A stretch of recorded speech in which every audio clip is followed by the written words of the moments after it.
When I was a kid, we'd have mission Sundays, and I got to tell you that I wasn't that excited about those mission Sundays. I don't know about you. Now they're some of my favorite Sundays. I love our missionaries. But back then, the picture of a missionary was some individual who would wear clothes that had been donated from some church, that somebody's hand-me-down. So they would usually wear some ugly shirt, some ugly pants, and they would tell us stories about living in the huts of some tribal area. And that was what I envisioned of our missionaries. I don't know about you, what you think of when you think of the word missionary, but you probably think of some individual who travels internationally to engage with a culture that's different, who has values that are different, who speaks a language that's different. That's what we normally think of when it comes to the word missionary. But the truth of the matter is that the word missionary, the concept of missionary, comes from two major passages in the Scriptures. Matthew chapter 28, 19 and 20, where Jesus commands the disciples to go and make disciples.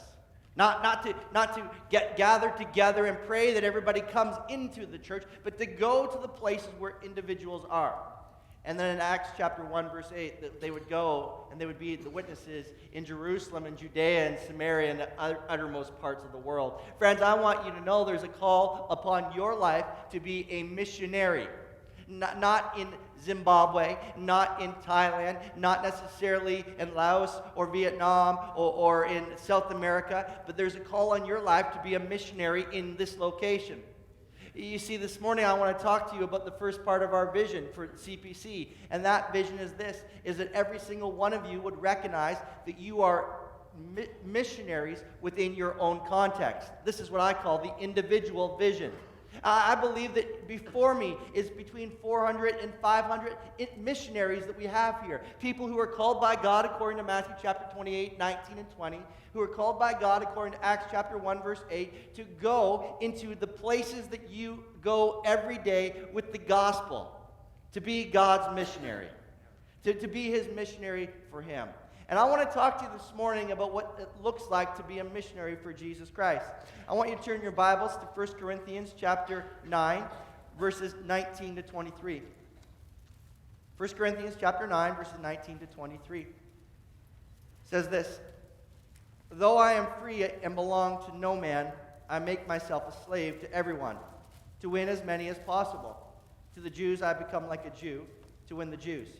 To those under the law, I became like one under the law, though I myself am not under the law, so as to win those under the law. To those not having the law, I became like one not having the law, though I am not free from God's law, but under Christ's law, so as to win those not having the law."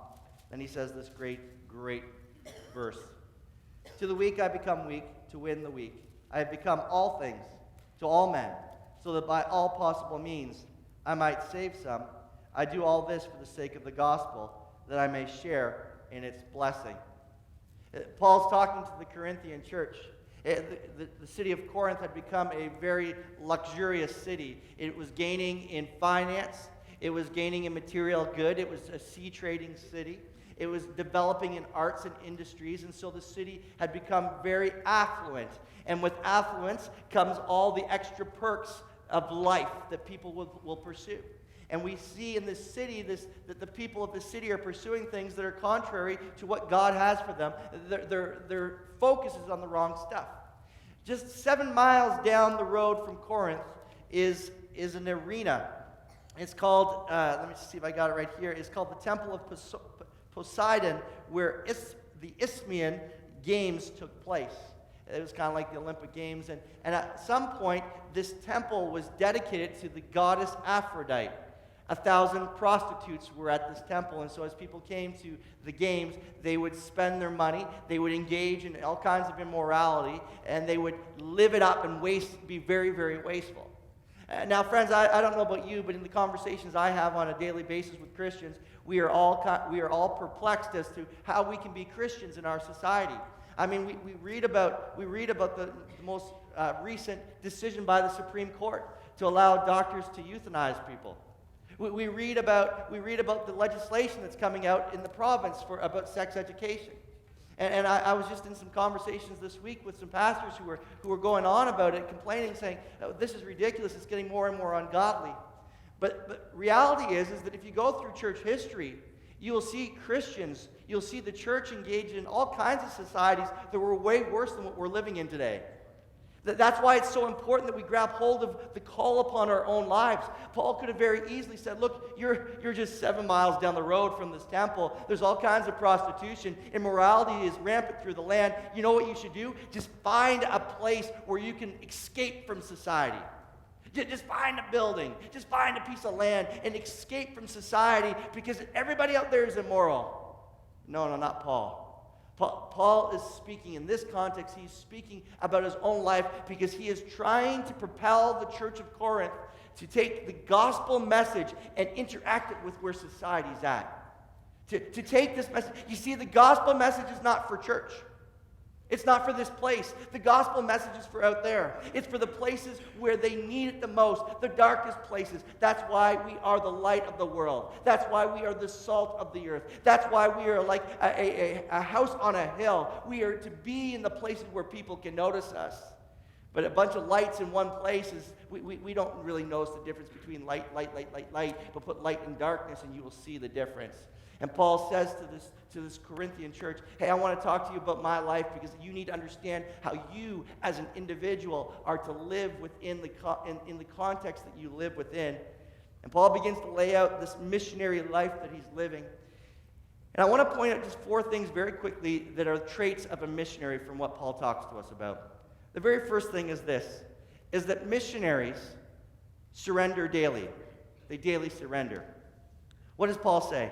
He says, look, I'm not bound by religion. I'm not bound by law. I'm not bound by people's thoughts. He says, I'm free. I'm free from all that. I don't need to be carrying around the big rule book that the Pharisees do. I don't need to be carrying around all your rules for my life. When I gave my life to Jesus Christ, I became free from all that. And then he says, but in the midst of my freedom, I choose to become a slave. I choose to lay it down. Now, friends, the word that's used here by Paul is not the word that most often is translated in your passages in your Bible. Most often, the translators in the contemporary language will translate this word slave to be servant. It has to do with the whole idea that during North America's history, that slavery was such a terrible issue that they want to get rid of the language, and so they put the word servant there. But the word is actually exactly what I said. It's slave, not servant. And there is a difference. You see, a servant is somebody who's hired, but a slave is owned by the master. A servant has many rights. They come, they go, they do their job, then they go back, they have rights. But a slave gives up their rights. A servant is free, but a slave is bound to the master. It's this word slave that Paul's using. And now listen, he uses this word doulos, this word slave. He says, I have become a slave. And I was going through this in my mind going, yes, I've become a slave to Christ. But he doesn't say I've become a slave to Christ. What does he say? I become a slave to others. I become a slave to others. I become a slave to those who don't know Jesus Christ. I become a slave to those who are far from him. I become a slave to those who are in my workplace, who are living up life, but are so pushing against God. I become a slave to them. You see, the heart of a missionary is that you would surrender all and you would lay down your life for those who don't know Jesus Christ. Friends, please listen. I know this is not the comforting message. We want to grab hold of Christ, come into our utopia, and just enjoy it till he comes back. Let's just have church all day long until we hear the trumpet, and then we can go up to heaven and enjoy even greater utopia. But Paul says if we're a missionary, if we're called, Matthew 28, 19 and 20, Acts chapter 1, verse 8, that we make ourselves a slave, that we lay down our lives, that we daily surrender ourselves to people who need Jesus Christ. You say, well, Pastor, you're being a little radical here. Yeah, I am. Philippians chapter 2, verse 7 says this, that Jesus Christ made himself nothing, taking on the very nature of a servant. Once again, the word's wrong. 124 times this word doulos is used. It actually means that Christ took on the nature of a slave. Friends, he didn't come to serve you. He came to be your slave. He abandoned all his rights. He laid it all down. He didn't come to serve and just went back and had his own rights, his own freedom. No, he made himself a slave to you because he wanted to see you come to him. And when we are told in Ephesians chapter 5 to be, in 5 verse 10, to be imitators of God, we are not just to be holy, we're not just to be righteous, but we are to follow the best example of how we know we're supposed to live on planet Earth by following what Jesus Christ did. And Jesus Christ came and was a slave to humanity.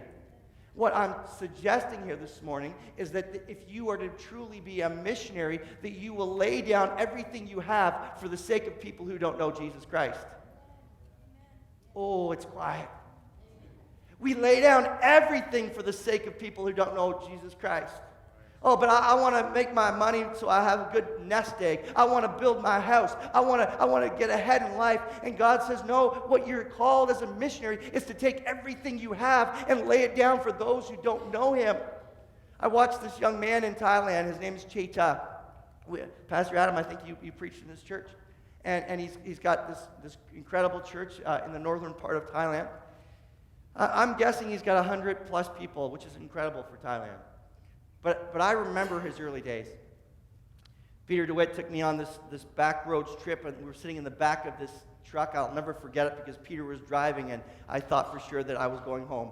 I thought for sure I was going to die that day because he has a lead foot. And so I'm in the back of this pickup truck, no cab, and we're driving down this dirt road in the middle of nowhere. I mean, there's no street lights, and he's just driving so fast down this road.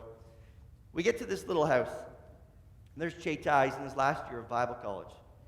He has rented this house not just as a place for him to live, but he's chosen it uniquely because he wants enough space that he can get some chairs in his basement.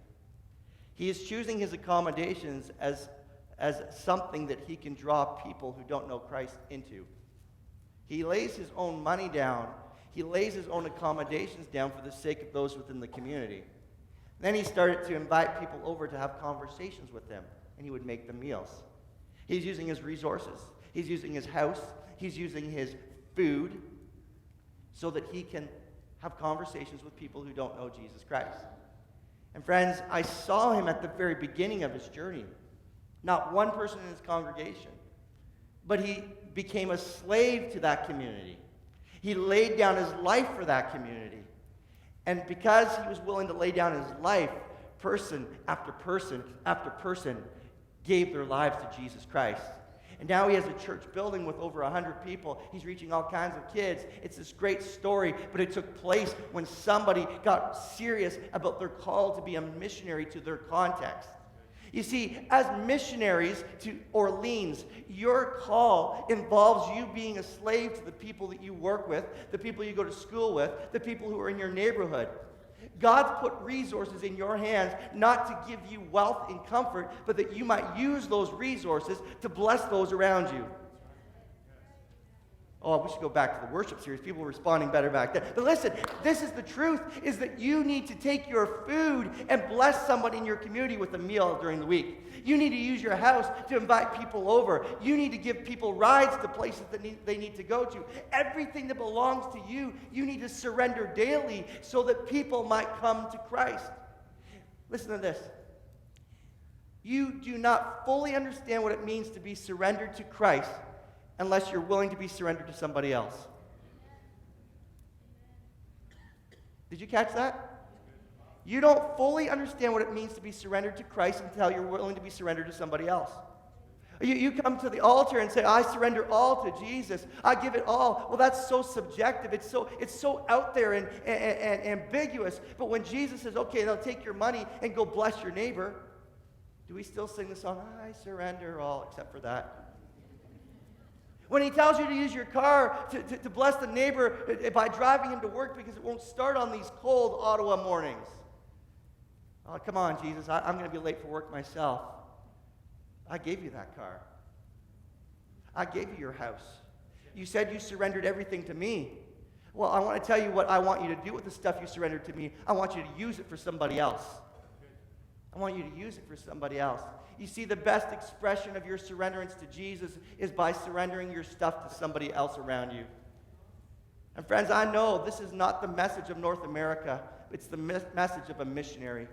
These missionaries who go to these foreign lands, they take everything they have and they give it away so that they might lead somebody to Jesus Christ.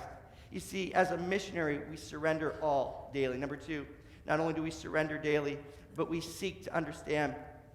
I was a youth counselor at Lakeshore Camp when I was 18 years old. One of the rules that we had at camp, still one of the rules, is that you never, ever have a girl in a guy's cabin.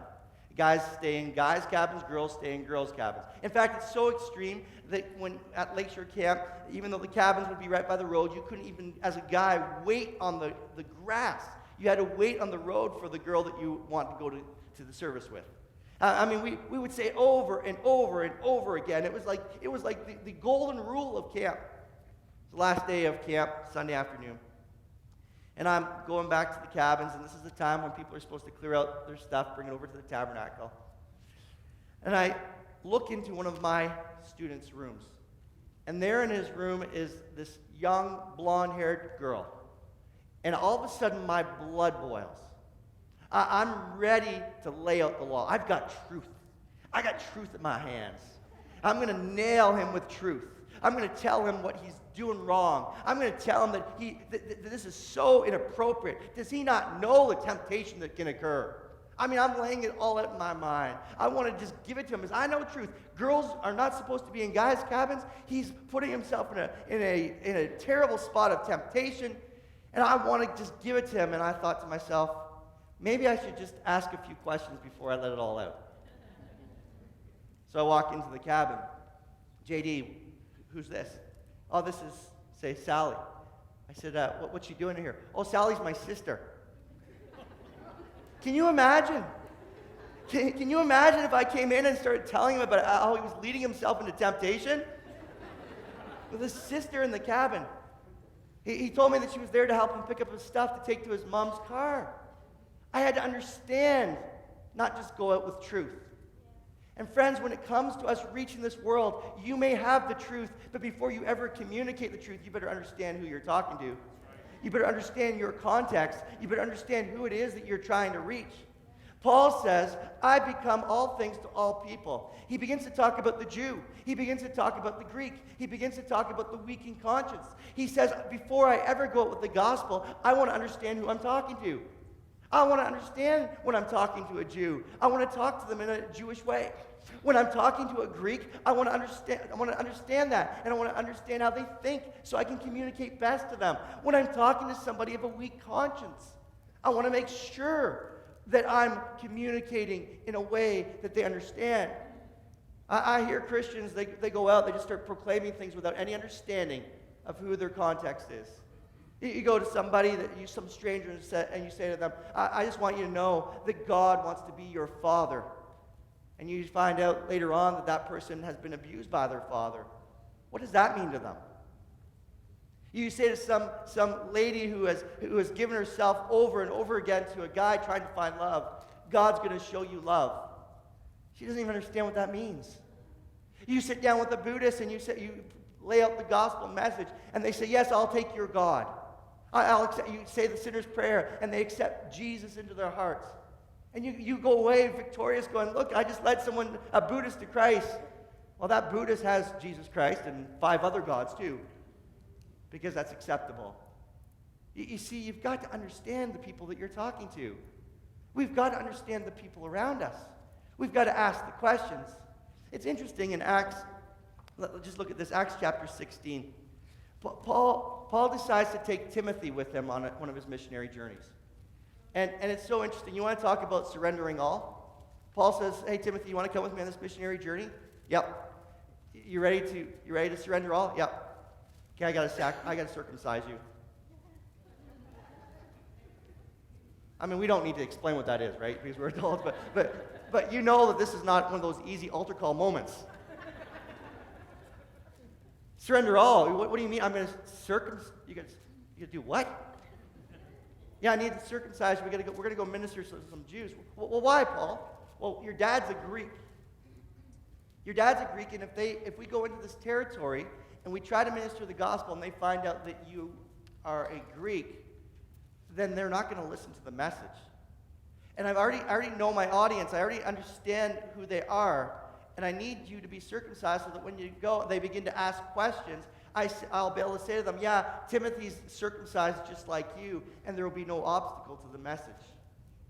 But with Titus, we find in Galatians that there were some Judaizers who were trying to get Titus to be circumcised, and Paul gets so upset. We're not circumcising Titus.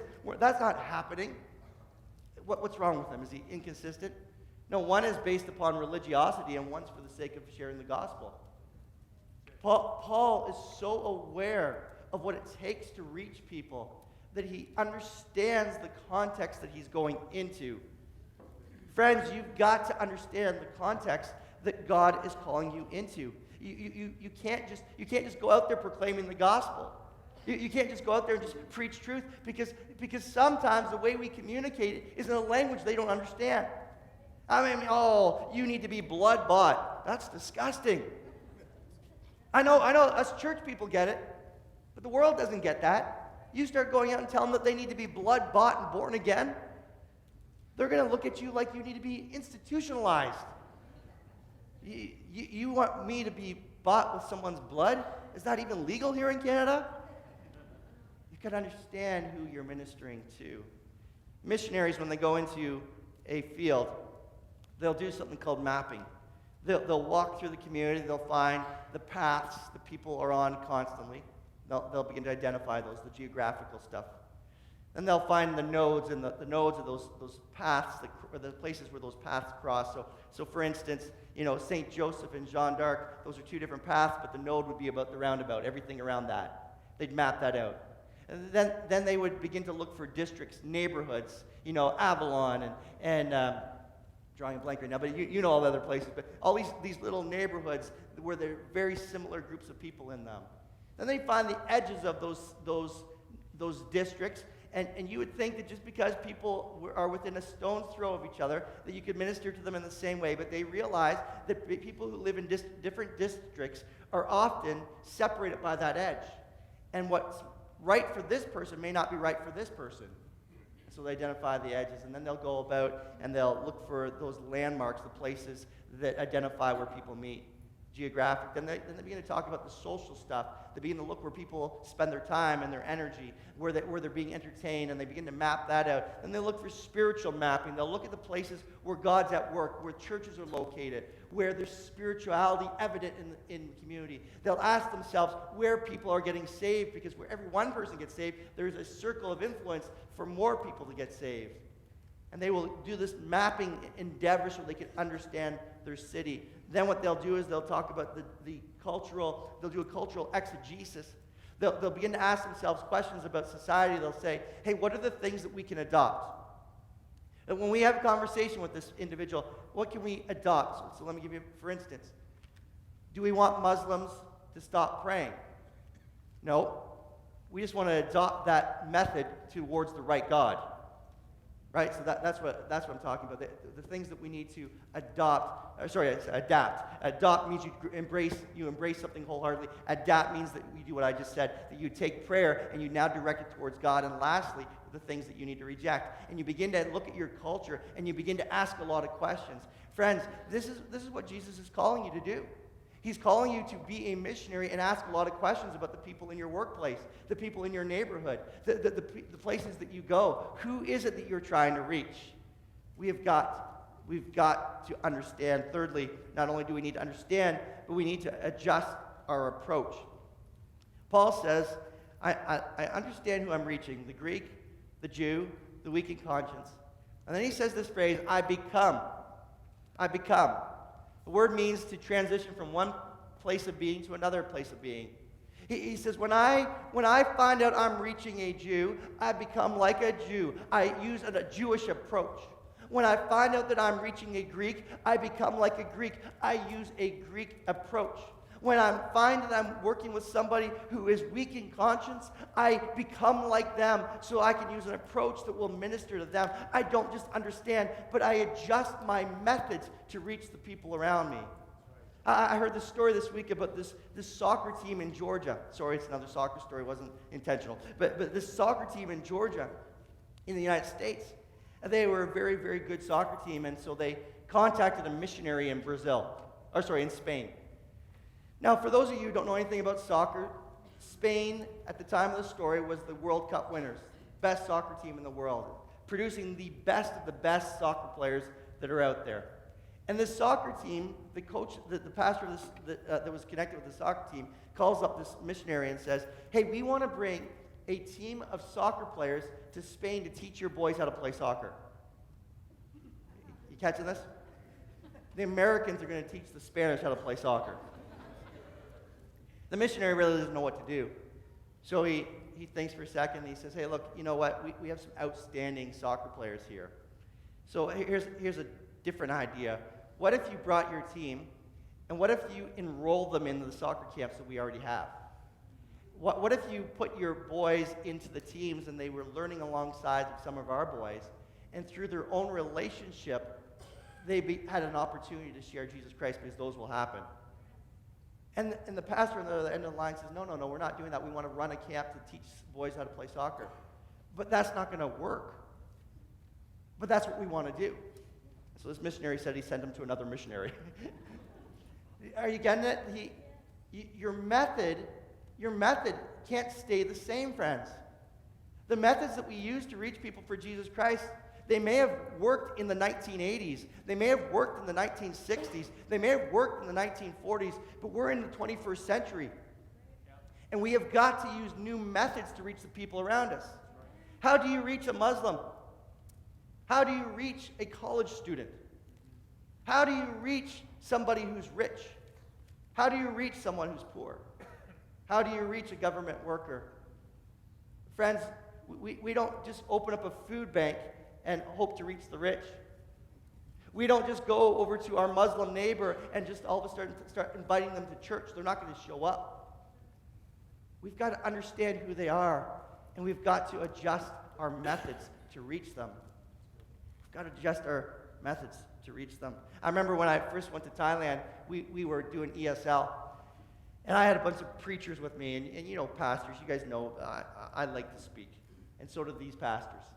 And they were in schools, and we're teaching English, and we're terrible at it, and we're, you know, basic stuff, and playing these silly little games.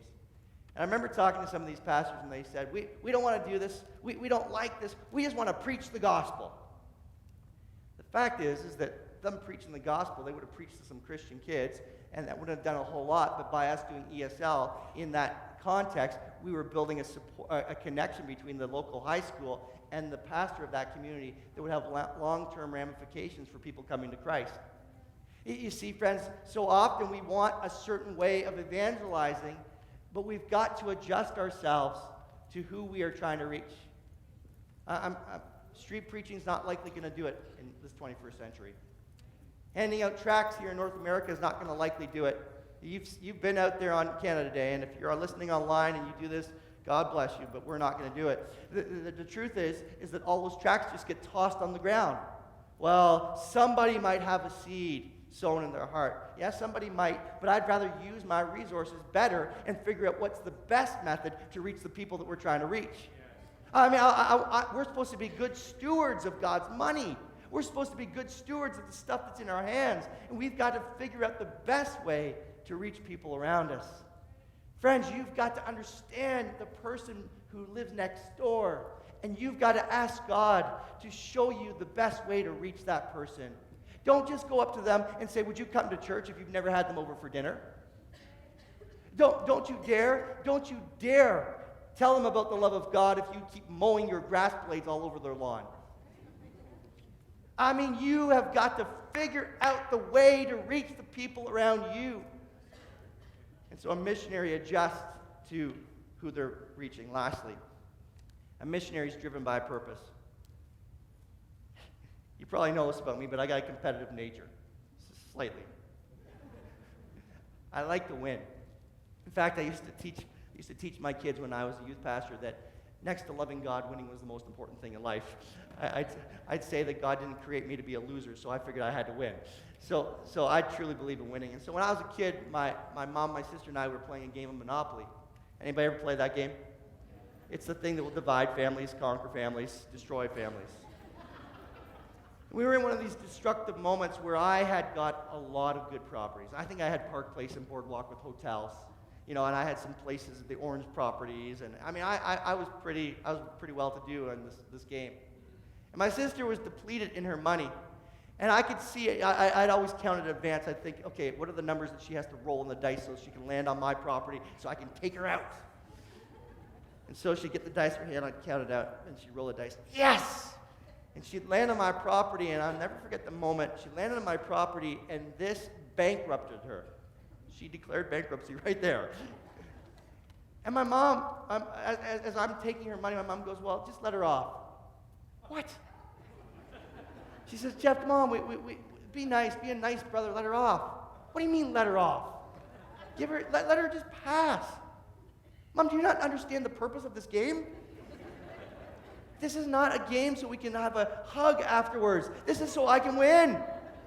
I know my purpose. My purpose is to win.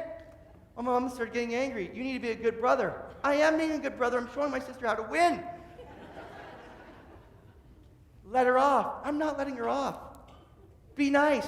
Mom, if I let her off, she's going to go around just one roll away. She's going to land on another property. I'm going to take her out there. And we got in this big fight. I won't tell you the end of the story, but I won. I won. The purpose of the game is supposed to be that you win. I mean, friends, I'm sorry if you play games with me. I'm not just there to have a good time. I want to win. I want to win. I don't want to be a bad loser or anything like that, but I want to win. That's the purpose of the game. What's the purpose of your life? Paul says, I become all things to all people, that by some possible means I might win someone. He goes through this whole passage. You read it later on today, to win as many as possible. He talks about winning the Jew. He talks about winning the Greek. He talks about winning the weak. And then he says, I've tried to win as many as possible. Friends, we are called to win people for Jesus Christ. You're not called to a good church service. You're not called to a good worship moment. That's just the perks of being a Christian. You're called to win somebody for Jesus Christ. Now listen, this word that he uses is this ancient mercantile term. It means exchanging or trading one good for another. It literally insinuates giving up one thing for something better. What's Paul saying? He says, remember, let's go right back to the beginning. I become a slave to everybody, now to the end, that I might trade all that I gave up so that I might see someone come to Christ. He connects the beginning to the end. He says, I became a slave. I laid down my life. I laid down my money. I laid down my home. I laid down my leisures. I laid down my time. I laid it all down. Why? Because I remembered the purpose of the game. It's that I might win somebody. I traded it all so that one person might join me as I walk through those gates into heaven. I don't want to go alone. I want to make sure that people are going with me. That's what I exist for. That's why I exist. And he says that I'm trading up. You think that it's a whole lot to lay down and to sacrifice and to be a slave to our community. He says that is nothing. I win on this trade if someone comes through the pearly gates with me. If someone goes to heaven with me, I win. I got the better deal. I got the better deal. That's what we're here for. He says win, and then he uses in this verse 22, this one that says, I become all things to all people, that by all possible means I might win. He actually changes the word here. And he says, I want to rescue. I want to rescue some. Not only am I trying to win, but I'm trying to rescue. I realize that the people who live next door to me, I realize that the people who I go to work with, I realize the people around me, that they are destined for hell. Friends, let me just preach what this church believes. This church believes that there is a literal heaven and a literal hell. And without the sacrifice of Jesus Christ, people are bound for hell. This is not just a nice little thing we put in a piece of paper. This isn't just some doctrinal belief that we affirm. This must touch our hearts. That the people around us who do not accept Jesus Christ, they're not missing out on church service. Oh, they're not missing out on singing. Oh, they're not missing out on these good family times. They're going to spend eternity separated from God. And Paul says, I've got to rescue them. I've got to rescue people around me. I will do whatever it takes, by all means, by all methods, by everything I've got, to ensure that somebody will be rescued from hell. Win, rescue. Then what does he say? That I might rescue some. Paul doesn't believe that he's got to win the whole world. He's just got to win some.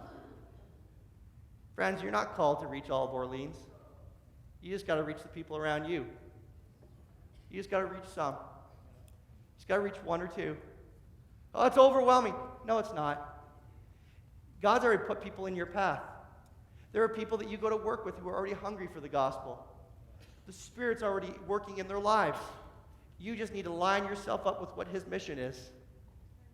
You see, you just got to win some. Let me just tell you this. If you're not called to be a missionary on the international field, if God's never called you to go to Thailand or to Brazil or to Spain or to some foreign country, if you've never felt that call, then please listen to me. There's a call on your life to be a missionary in Orleans. You are either a missionary overseas or you're a missionary right here. And friends, if you're a missionary right here, every day you wake up, every day you stand up, you look out at your window, you look out at your cubicles in your office, and you say, God, I'm going to lay everything down. I'm going to start to ask some questions and create some conversations and figure out what I must do to reach one of these people, because if I don't, they won't make it to heaven. They won't make it to heaven. You see, friends, you're called. The individual vision for this place is that every person in this place would recognize that they are a missionary. Let me just tell you this. You're praying that God would send someone to your worker to share the gospel. God's saying, you're it. You're praying that God would speak to somebody in your school. You're it. You're praying that God would speak to your neighbors. You're it. The answer is just a mirror away. Just look in the mirror and see who God's sending. It's you. It's you. Phil DeRoche asked me last summer, he said, Pastor Jeff, and I'm not planning on this, but he said, if you ever had to leave CPC prematurely, what would be your biggest regret? What's the one thing that if you didn't get it done, you would regret? It was so easy to say. I said this right away. If I left CPC at any day and this congregation didn't realize that they were individual missionaries to their context, that would bother me so much. If all they thought was that they were supposed to come to church, live moral lives, sing good songs, read their Bible, and pray, if that's all they thought Christianity was about, I failed as a pastor. But if people can understand Matthew 28, 19, and 20, Acts chapter 1, verse 8, that we are called as missionaries to our context. If you can grab hold of that and begin to live it every day, see what the Spirit's saying to you, that, friends, we might just reach this world.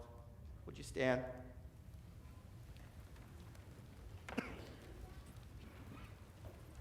Just bow your heads and close your eyes for a second.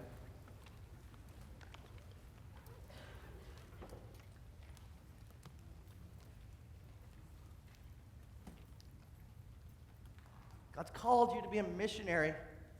He's called you to be a missionary. You may have never seen yourself like this. You may have thought that Christianity was just about good living and moral behavior and affirming a set of beliefs. But God is looking at His bride, and He says, I'm sending you. What if you wake up tomorrow morning and you begin to pray that the Spirit would create some conversations with you and your workers? What if you began to say, God, what can I do to reach the neighbor beside me?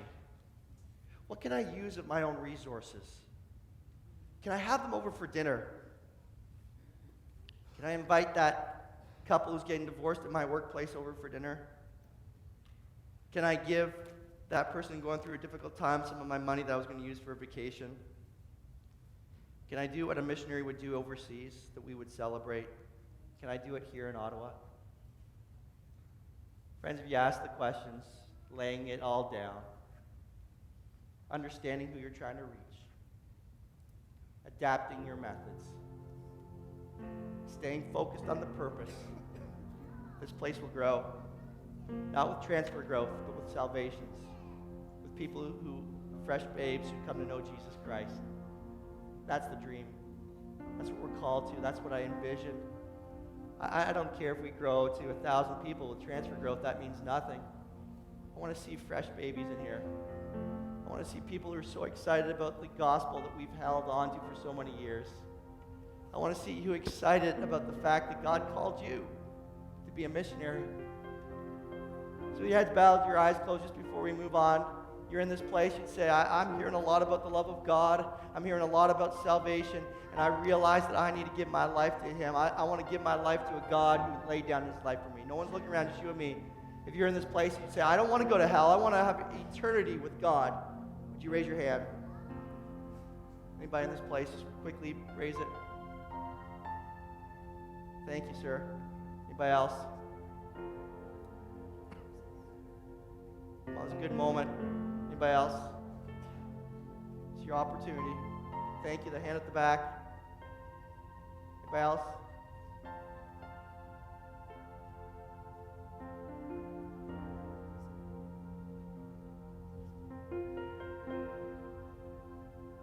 Sir, in just a couple of seconds, there's going to be an altar worker at the front. I just encourage you to come to the front, right in the front row.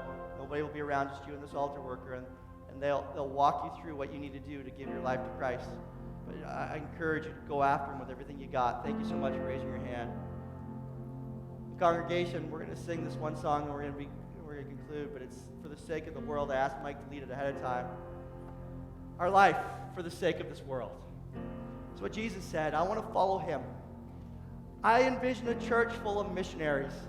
I envision a church full of missionaries where every individual knows that they are a missionary in their context. Will you respond to the call? Mike, lead us before we close. I'm laying down my life, giving up control, never looking back. 'Cause I surrender all. I'm living for your glory on the earth.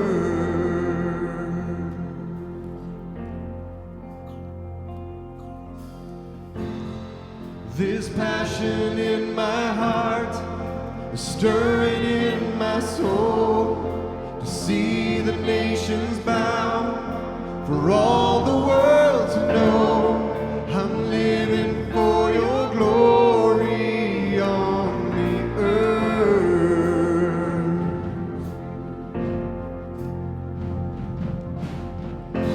For the sake of the world, burn like a fire in me, light a flame in my soul for every eye to see. For the sake of the world, burn like a fire in me.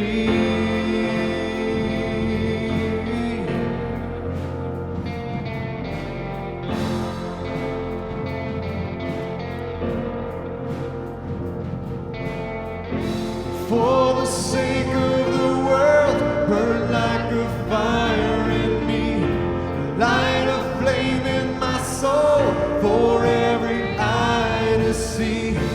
For the sake of the world, burn like a fire in me.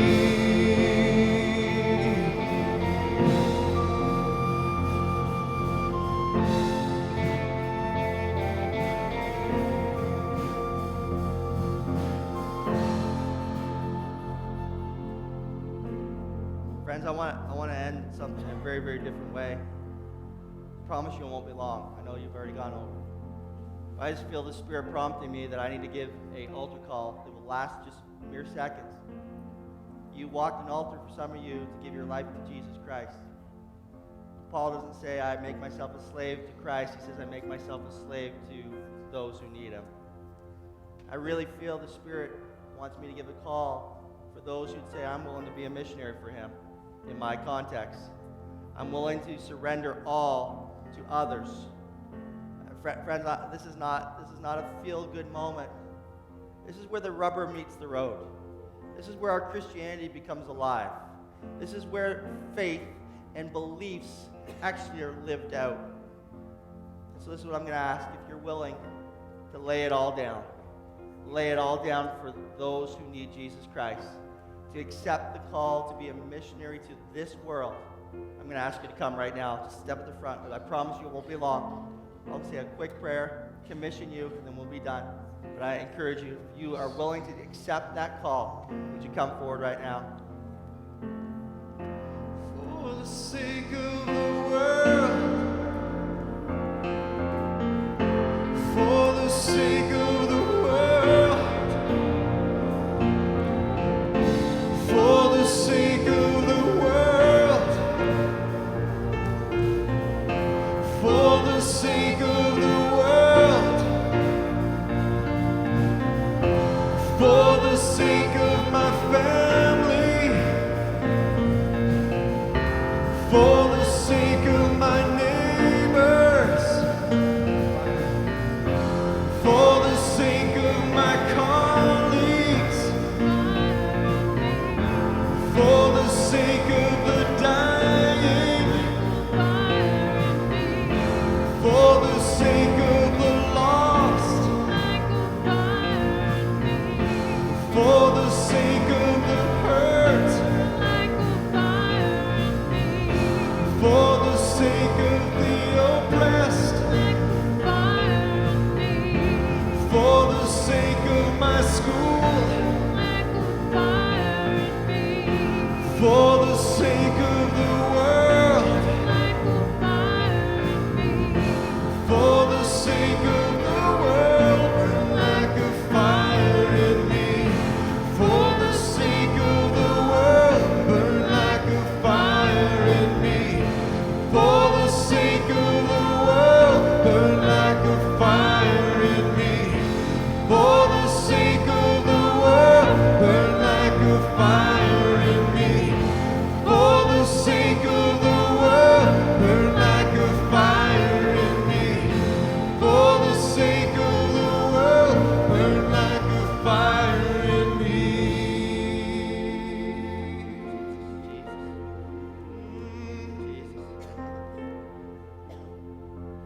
Then Jesus came to them and said, "All authority in heaven and on earth has been given to me. Therefore, go and make disciples of all nations, including the nation of Canada, baptizing them in the name of the Father and of the Son and of the Holy Spirit, and teach them to obey everything I have commanded you. And P.S. Surely I am with you always to the very end of the age." God, we stand here committed to be missionaries in our context. Help us to lay it all down for others, to be a slave, a doulos towards others. Help us to understand those around us, to understand who they are and their needs and their values so that we might be able to have a conversation. And God, I pray we'll adjust our methods, our approach, do whatever it takes to reach the Jew, whatever it takes to reach the Gentile, whatever it takes to reach the weak in conscience, whatever it takes to reach the government worker, the lawyer, the college student, the boomer, whatever it takes, God. And may our purpose be before us, to win some, to rescue some.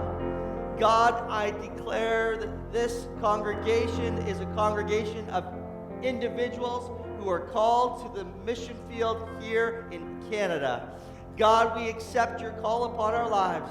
We stand here, send us to our neighbors, send us to our workplace, send us to those who need you desperately, God.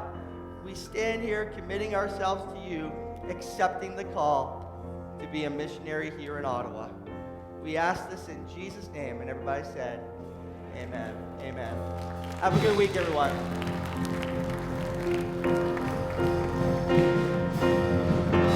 For the sake of the world, burn like a fire in me, light a flame in my soul, for every eye to see. For the sake of the world, burn like a fire in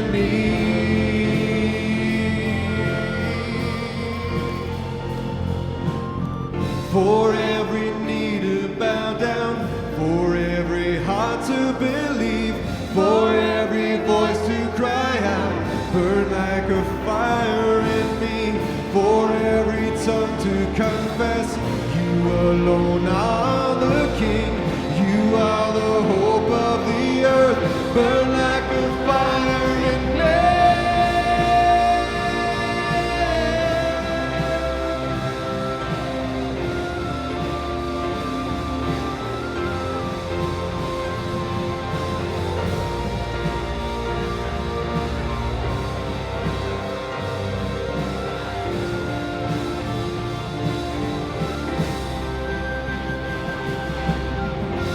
For the sake of the